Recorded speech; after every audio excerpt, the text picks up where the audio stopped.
다들 며칠 전 카카오 데이터 센터 화재로 많은 불편을 겪으셨죠? 거기다 지난 9월 30일 카카오 게임즈에서 라이온하트 분할 상장 계획을 발표했습니다. 하지만 1만 명이 넘는 투자자들이 반대 청원을 냈고 덕분인지 카카오 게임즈는 상장을 철회하겠다고 번복했습니다. 당일 카카오 게임즈 주가는 13.1%까지 오르다 장 막판 9.4%가 오른 38,250원에 거래를 마감했죠. 하지만 라이온하트 측은 다음과 같은 공시를 내놓습니다.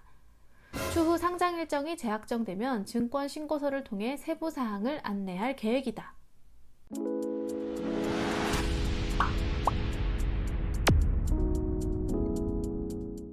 카카오 엔터테인먼트, 카카오 모빌리티, 야나두, 퀴즈노트, 카카오 게임즈, 카카오 페이증권, 카카오 스타일, 피코마 등 이 모든 회사들이 카카오 관련 계열사입니다. 총 180개가 넘는 거대한 회사죠. 하지만 지난해 카카오는 카카오 게임즈, 카카오뱅크, 카카오페이 등을 줄줄이 자회사로 상장시키면서 중복 상장 논란이 있었고 카카오 경영진 8명이 이러한 자회사 상장 후 한 달 만에 스톡옵션으로 받은 주식 44만 주, 약 900원어치 주식을 보름여 만에 팔아치우기도 했었죠. 국내에서의 무리한 확장, 자회사 상장 및 경영진들의 스톡옵션 매도, 주주 친화적이지 않은 이런 카카오의 행보 덕분인지는 몰라도 지난해 17만원까지 올라가던 주가는 현재 48,000원으로 떨어져 고전을 면치 못하고 있습니다. 그리고 지난 2022년 1월 LG화학에서 배터리 부분이 에너지솔루션이라는 이름으로 분할하여 상장하였습니다.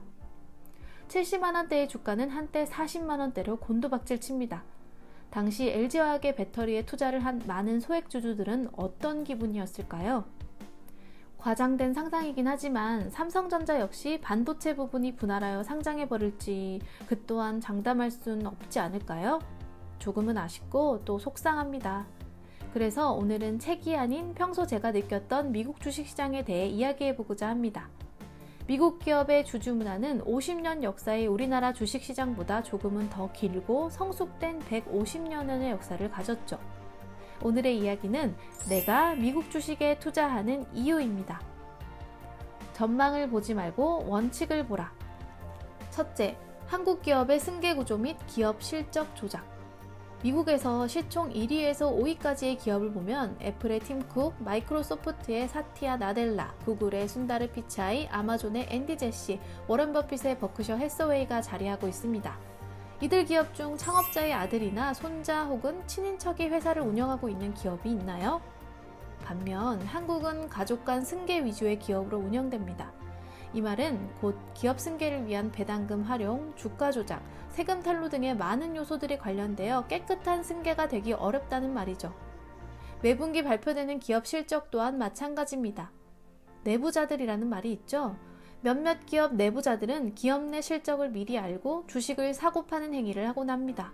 대놓고 언급하기는 그렇지만 몇 가지 사건이 있었죠.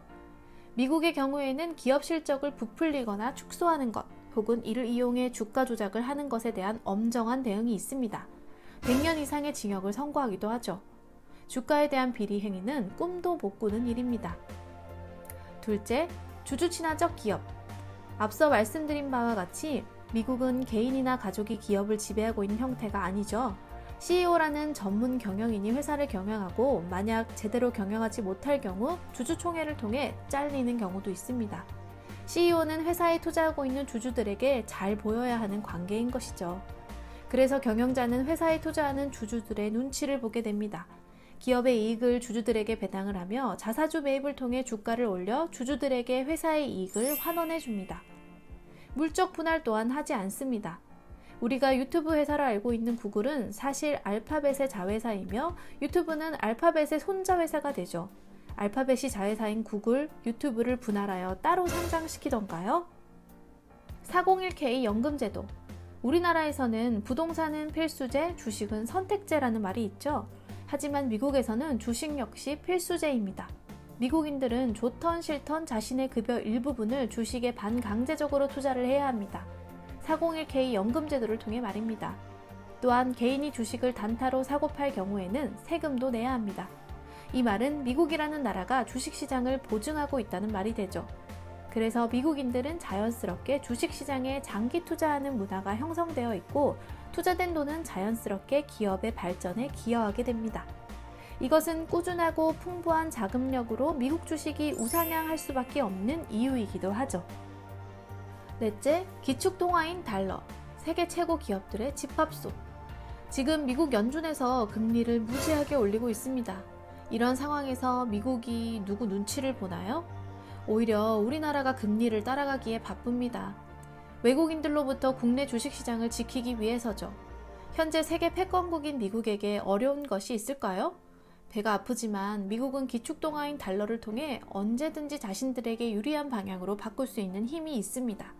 또한 미국에는 테크, 금융, 통신, 헬스케어, 에너지 등의 각 분야별 세계 최고 기업들이 모두 다 모여 있습니다. 다가오는 4차 산업의 미래 혁신 기업들 역시 수두룩하죠.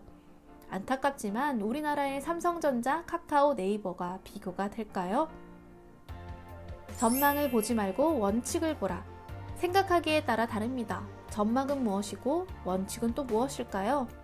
원칙이 바로 서 있지 않은 곳에서는 투자하자 또한 제대로 된 원칙으로 나아갈 수 없습니다. 더 많은 공부와 기술, 방법을 통해 심리를 꿰뚫고 치열한 눈치 싸움을 벌여야 한다는 것이죠. 하지만 올바른 문화와 원칙이 있는 곳이라면 한 회사의 구성원으로, 주주로 회사의 전망을 믿고 장기 투자할 수 있는 분위기가 조성되어 조금 더 쉽고 마음 편하게 원칙 속 전망을 바라볼 수 있지 않을까요? 아직 부족하고 공부하고 있는 주린이의 입장에서 말씀드렸습니다. 함께 더 좋은 책으로 공부해봤으면 합니다. 오늘도 시청해주셔서 감사합니다.